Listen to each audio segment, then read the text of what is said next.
What's up, ladies and gentlemen? My name is Scyushi and we are back again for more Genshin Impact. Today's video is going to be focusing on should you roll for Kazuha. So I'm not going to necessarily be telling you guys all the different builds that you can end up using with him because I'm going to save that for another video. For today, I kind of just want to give a brief summary of how the character works in terms of its combat capabilities, but also his movement capabilities, because my god, this character is a lot of fun. Basically, what he's going to be is an anemo sword using character that is going to end up pairing up with pretty much any element, not only just because Anemo is always going to end up triggering Swirl, but pretty much this entire character's kit is based around the fact that he absorbs whatever element is nearby, right? Now, the funny thing is he's going to end up absorbing based on whatever elements are around him in the environment, whether it's on an enemy or just a torch in the background, whatever.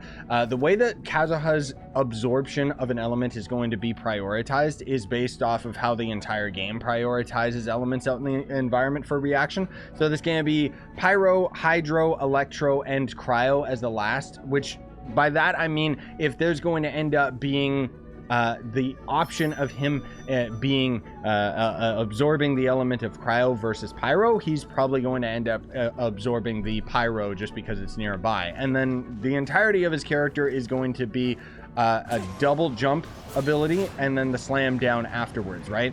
There's two different functions of his E ability. One is going to just be the jump itself, and then when he plunges back down, that's where he's going to end up using the absorbed element. So you can, like we see in the trial here, tag an enemy with water, and then when I jump, he's going to absorb the water, and then when he plunges down, he's going to end up dishing out the water. Now, the difference between his press and hold with his E ability is the hold is pretty much going to do a bit more damage. I think it throws him a little bit higher into the air, and then as you saw right there, the vortex is going to be a little bit stronger because he actually has a similar ability, kind of similar to Venti's ultimate ability, where it's going to vacuum in all of the enemies, but it's also going to end up being very useful for vacuuming in resources out in the open world. So anyways, let's get into it. Show you guys just tagging the enemies, and then he absorbs the element, and then bam, when he slams down, you saw we actually ended up triggering them all. And then his ult is going to end up being very weird and very different, where we've got this Electro enemy in the environment, but we're probably going to end up absorbing the Hydro, because Hydro is higher in the priority, but you see that his ultimate ability ended up absorbing the element that was around, right? And then that is going to end up continuously triggering over and over and over again. So there's a lot of weird builds that people keep doing with this character, where you can literally use him to get infused Pyro, and then you could end up using another character to end up triggering a reaction. So while Kazuha's ult right here is triggering Pyro, I could use a water character to end up triggering Vape afterwards, which is going to end up being a pretty powerful reaction. You can do that as well with getting his ult to trigger Cryo, and then you can end up using a Pyro character to trigger Melt or whatever the heck it's called. Either way, the point is that this guy fits very, very well with so many different characters because of those abilities. So a couple things to note about Kazuha is that he's basically going to fit into the role of a support DPS.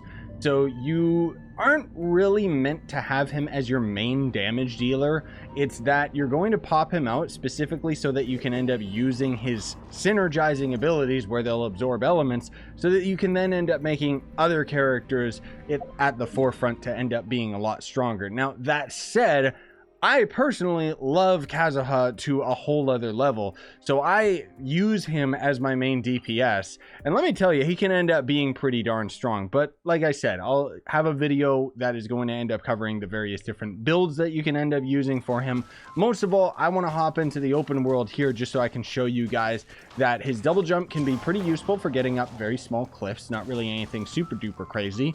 And then the vacuum capabilities of his other ability are going to end up being very, very useful for finding enemy drops and so on and so forth. So let me actually just take care of this guy right here.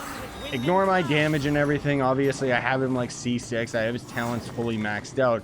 But you can see that there's the enemy drops right there, right? So if I end up using my ability, I can literally just vacuum them in, and that would have ended up pulling all of the other enemy drops that are in the location as well. It doesn't work on natural resources, so ore it doesn't seem to work for as well, but it's really, really handy for pulling in enemy drops when you're fighting like a big mob of enemies and stuff. So if I use it right here at a ley line, you can see it's really, really handy for pulling all these items in. Unfortunately, one of the disadvantages of playing this game on PC or console versus a mobile player is that mobile players can literally just tap, tap, tap, tap, tap, and you can pick up all of the items. For us on PC and console, though, we gotta tap them all like one at a time, and it's kind of annoying. But either way, I hope that that was enough of a highlight for the character so that you guys know whether or not it's something that you want to end up maining or something that you want to end up rolling for, because I wanted to make this a brief video that kind of highlights the parts of the character that I enjoy. Like, if you're on the fence of whether or not you should get him, or if you're at 50-50 or whatever, the next banner is going to be in 3 weeks, and that's going to end up being Ayaka. And then shortly after that, the next character is going to end up being Yoimiya. And then after those banners and the Inazuma update, I'm pretty sure we're going to have a repeat of banners, because we're going to end up having the anniversary event. So it's entirely up to you whether you want to hold off, because I know that Ayaka is a really, really popular character for a lot of people. Personally, though, I don't really care about her at all. Either way, hope you found this video helpful. Smash like, sub for more, buy the merch you want to support the channel, and have a great day, gamers.